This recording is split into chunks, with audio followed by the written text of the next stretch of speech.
Are you ready to be in the spotlight? Are you ready to share your story with the world? Well, Snails with No Shells is where you need to be. Available on all digital platforms, Facebook, and YouTube. Snails with No Shells. Leave that shell at the door.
Greetings, beautiful ones. I am Miss BJ Martin, and this is Snails with No Shells. Leave that shell at the door. That's my only rule in this room.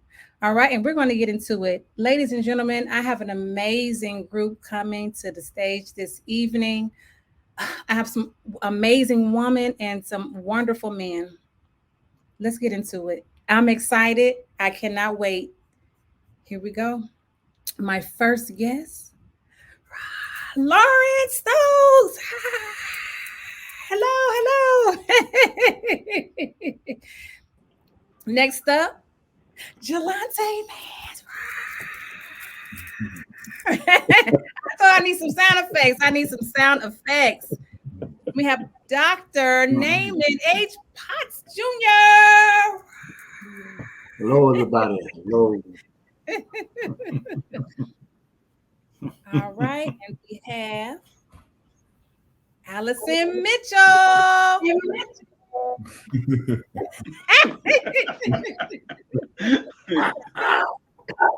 That's the one.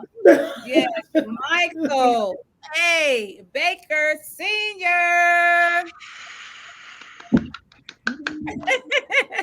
And last but not least, the Queen Bee, the phenomenal, absolutely amazing. Words can't even describe this woman, really. Deborah Juniper Fry. Hello. Thank you, everyone, for being on Snails with No Shells. We are delighted, honored, and all that good stuff. How's everyone doing? We're doing well. We're doing well. Fantastic. And so this is part two. This is part two to this show. So you guys are my second group of men. So we're going to continue the story, but I do thereby want you to let us know what this is all about. Why we have all these like amazing, handsome, outstanding men on this platform. Well. We have all of these amazing best-selling co-authors on the stage because a little over 2 years ago, the Lord gave me the idea to do a book, Grief Through His Eyes, and all of the co-authors were supposed to be men. But I was too afraid to do it when he gave it to me a little over 2 years ago, put it up high on the shelf. And October of last year, when he woke me up at about 4 a.m, gave me the entire layout and the green light. So I started running with it at that time. And, I just wanted to give our men a chance. Women have so many anthologies. We have so many opportunities to do everything, but our men don't get a fair shake to have a chance to come to the table to share their heart and for the world to hear them speak in a collaboration in this wonderful anthology, Grief Through His Eyes, seeing grief from his point of view. Awesome. That's beautiful. I know we talked about it when I interviewed you on the show last time, and Sure. you mentioned this project. I couldn't believe it. Yes. I was so happy, because men definitely need an outlet to be able to, talk about their feelings and their emotions. Like I said, let's normalize men being human beings. Men Yes. feel, That's they awesome. feel, they hurt, they grieve, right? Yes. All right, and wait just 1 second. I got to show the book. Grief Through His Eyes. Yes. The visionary is Deborah Juniper Yeah. Fry. Grief Through His Eyes. And these are all the amazing co-authors Awesome. I'm interviewing this evening. Awesome. All right, I love it. Let's get into it. All right, Jolante, you're Yes. up first. Yes, so tell us a little bit about you. Okay. Well, first, Ms. Martin, thank you for having me. My name is Jelante Mans. I am from a little town called Roanoke, Virginia. I now live in Hampton Roads. I am a law enforcement officer. I am the father of, almost said two, now three children. I have a newborn baby girl, and Yay. yep, I'm loving that. I also am the owner. New business called Men's Work Enterprises. I am a DJ. I DJ all types of music. So, That's awesome. Awesome. Awesome. Awesome. Okay, Lawrence. Good afternoon or good evening. Evening. Thanks for having me. My name is Lawrence Stokes. I am originally from Bridgeport, Connecticut. I'm retired Navy. I now live in Dallas, Texas. I have been married 37 years, all my adult life. I have two sons. I have six granddaughters and one grandson. Oh My my. And oh man, I can't begin to tell how blessed I am to be here. So thank you very much. And I have just come on as a contributing writer for Own It magazine. So I want to try my hand at that as well. All Yes. right. All Awesome. right. Yes, I'm a contributing author to On It magazine as well. Yes, That's awesome. it is. All right. Everybody. Hey. My name is Naaman Pot. uh, quickly, let me thank all of you. Well, let me thank you, Deborah Fry, for this, bringing me to this point, and to you, Miss Martin. Thank you for having me tonight. Again, my name is Naaman Potts, and I'm a husband of one wife and father of two, and been married all of my adult life to Lawrence, and have two fresh little grandbabies on the way as of Monday. So I'm Awesome. stepping into that realm. Thank you. And so that's me, a pastor of a nice little church in Virginia Beach. Just grateful to God to be here. Yes. Awesome. Thank you. All right, Allison, you're up next. Hello, it's me. Thought about you. Oh, I'm sorry. No. um, I'm from Florida, a little small town called Bartow, Florida. I was born and raised there by way of Boston, Massachusetts, Tennessee, Virginia, back to Tennessee. And I've been married 36 years to my sweet wife, Jerry Mitchell. And we have one son, and I have two other grown daughters. But we have one son and one daughter in love, Whitney Fry Mitchell, who we love. And so we're residing here in Tennessee, and wherever Whitney and Jonathan goes, we will go when the baby comes. Congratulations. Okay, Michael. Liverpool. Hello. I like to say I'm thankful for Dr. Deborah Juniper Fry. I made her a doctor Yeah. for this great opportunity, and thank you, Miss BJ Martin, for having us on and having me on tonight. I've been married for 40 years. I have 3 children. I have 16 grandchildren. Wow. I pastor. I pastor Greater Works Community Outreach Ministries in Suffolk, Virginia, where we have the largest food distribution in the southeastern district of the Tidewater area. We stay very, very busy, and I'm blessed to God, and we are changing the world one soul at a time with this great book. Yes, Awesome. absolutely. Absolutely. Okay, so we're going to go back to Jelante. Jelante, tell us about your chapter that you wrote in the book. Okay. Well, the title of my chapter is called "The Fatherless Champion," and as I always explain, when I think of a champion, I think of the greatest of all time, Muhammad Ali, and he was a champion not just in boxing, but in his life, and he had to face a lot of things that he overcame. So I talk about the relationship that I wasn't able to have with my father and how I overcame that and how I became a champion. So Okay, so how was your experience during this process of writing? it was fun, really. When I first started writing, I just wrote so much, and I was like, let me take that out, because it kept pulling so many emotions and so many feelings. It made me want to talk about so much more, but I had to kind of chime it in to get my point across. And but I loved it. It made me want to talk more about it and talk to more people about it, because I've never really opened up about that subject, or growing up without a father. A lot of men don't, so I appreciated it. Awesome. Awesome. I love that. I love that. I love that. All right. Lawrence. The title of my chapter is called "Who Told You It Was Grief?" And I titled it that because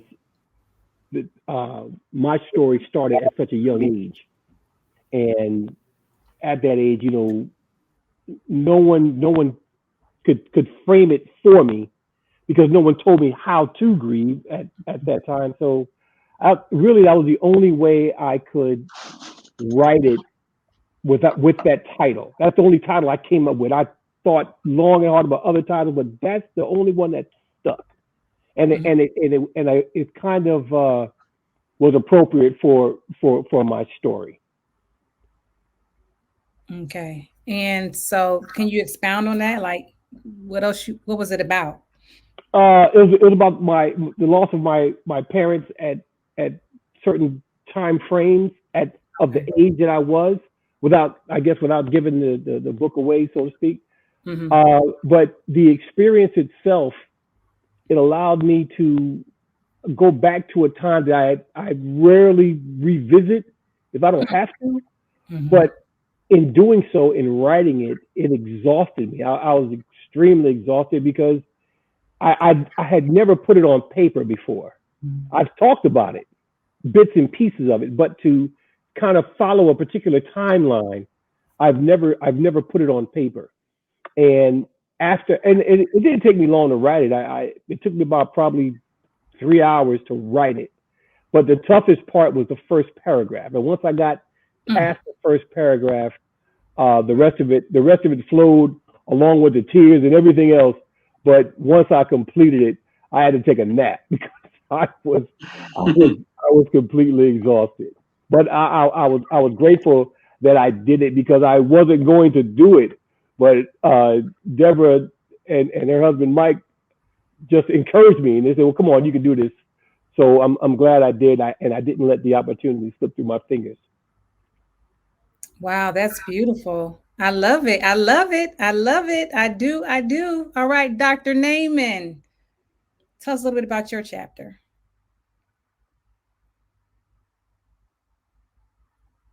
You're on mute. You're on mute. All right, here I am. Okay, mine is anguish and regret. That was the name of my title for my chapter. And I wrote that because for me it was twofold. Um, Part of what I've wrote dealt with um, being in a situation of racism and not being accustomed to being in a situation such as that. Growing up in my neighborhood, I would want to say 98% African American, um, and I had probably about three white families on my block, and they were a part of those that were already there when we moved in. But I had no problems with them. But it was the other side of the bridge where I actually found my trouble, and never knew what grief was all about. Even though I had seen people pass away, I've seen people cry, I've cried, um, but never understood until now Mm. what the word grief really meant. Even being a son of a pastor and going to many funerals in my life, never understood what this word meant until we got to writing this book. And and I found out that hey, grief is about anguish, is about anger, bitterness, and pain. Mm. It's about sorrow. All of this summed up in this one word, and even regret. And I found that there's some things I wish I could have dealt with um, the way I wanted to or could have. Wish I Yes. could have helped people that were going through their struggle of grief, but I didn't know how. So that's when my regret comes in, Mhm. and That's that's good. how I based the chapter. Very good. Very, very. Thank you for being so transparent. Because that's definitely what we need. We need men, beautiful men like you, willing to, just stand in front of the world and just tell the truth and just be Mhm. honest. We need that. It's okay to be a man, Yeah, grief and mhm. cry and be honest. You know what I'm saying? That's outstanding. Beautiful. Yes. Wow. Whew. Okay, Allison, it's your turn. You smile. You know I was gonna call you next. My chapter is called Arise. I like the word arise. I put that in there because I looked the word up and it means to get up. Mhm. It means to spring up. It means to be stirred. It means to be awakened. Arise from trauma. There were several traumatic experiences that happened um, being put out in the streets without, and I can talk about it sometimes. And like now, I feel emotions welling up. I can talk about it freely at times, and then there are times I get really emotional when I think about, losing possessions, losing a house, losing a car. And what I didn't even put in the chapter, we were homeless for like 3.5 years. We lived with four different families, uh, and but that was tough. That was really tough living with other people, and it's very emotional. And the loss, just the loss, and but we went through it. We I saw something not recently, and it said the way to get through the storms is you get through your storms by what you know. And I would just add, know who the 4 W's, know who you are, what you have, and what you can do. If you know those things, if you just knew one of them, you could get through those storms. You can get through the setbacks. But I think one of the things about my chapter, and I heard Coach talk about this, and I heard her say it, and now I'm saying it, that when someone reads the book, they will see themselves in the chapter, in the book, one or more chapters. And I want to just, what I did was there were people that sent me comments, and can I read some? I'm just going to read just a few things from the comments. Someone said, I enjoyed it thoroughly, and this is, and it said, but your thinking is exactly my thinking. I've been through grief also, but I knew where my strength came from. That was from a classmate. We're getting ready to celebrate 45 years, and she lost her husband. And another person said, I had no idea that, been around me. They said, we have more in common than you know. And there's another thing. See, people, and then they went on to talk about their experience and how God brought them through their loss. I sent it to my cousin, sent the book to my cousin. She said, I finished reading your heartfelt, inspirational, sincere article. We all have a book in us. Your article, she said, I really want to read your book because your article, your chapter is a preamble to your book. Another person said it again. I had no idea to say. I went through this back in 1994, and they mentioned the part when I talked about my wife and how she said something that really changed my thinking. And he said, I thank God for my wife too. She never left me and never stopped loving and praying for me. And this one I got, this call I got, it just touched my heart, and I got to read it the way she said it on the phone. She said, I just finished reading your book, Arise from Trauma to Triumph. It is amazing. It really is. I felt like I was going through it. You are a very good author, but this story should encourage anyone. And right now, people are going through so much. This is really going to help some people and let them know there is mess in your message, but don't let it get to you. This is very encouraging. And that's what I want. I want from my chapter, I want people to be impacted. I want people to be inspired. I want people to be encouraged and transformed by the chapter. So I just want to say, like Antoine Fisher went back when he told his abusive foster mother, you tried to destroy me. Loss and grief tried to destroy me. He said, but I'm still standing. I'm still strong, and I will always be. And I hope that when people read my chapter and other chapters, that they will be strong and get their strength from God.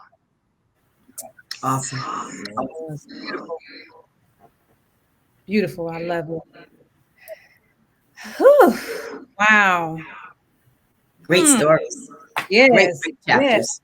Yes. And we haven't even actually read it. I hadn't read it myself yet. And I'm already feeling the energy and just, the love in the room already. Wow. That's amazing. Amazing.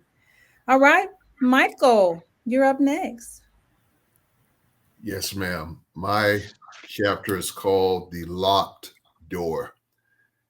It's about a little boy. My grief and trauma happened when I was young, about 12 years old. And I tell the story about how I encountered and found my mom in a certain position. And well, bottom line, she passed, and I didn't know how to actually process what I had seen and what I had experienced. I went through the day, and I went through almost 50 years without telling anyone what had happened to me. I was locked down for all of those years, not telling what experience or what I had gone through. And it put me in a position where I didn't want to tell that secret because I was embarrassed.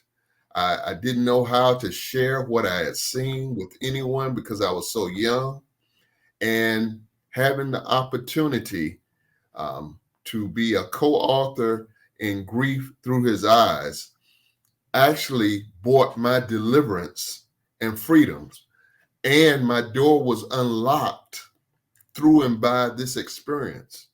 I've never experienced anything like this. Reading the stories of my co-brothers helped me even more. This book, what I wrote, my wife had never heard these stories because I held it in my heart. I never told anyone.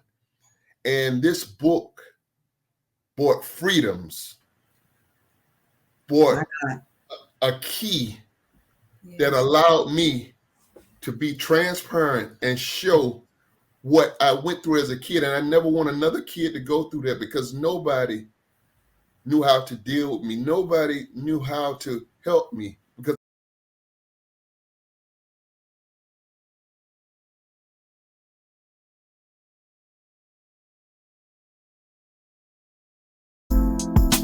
My Interpretation. Get your copy today. Just my imagination, or is it just insane?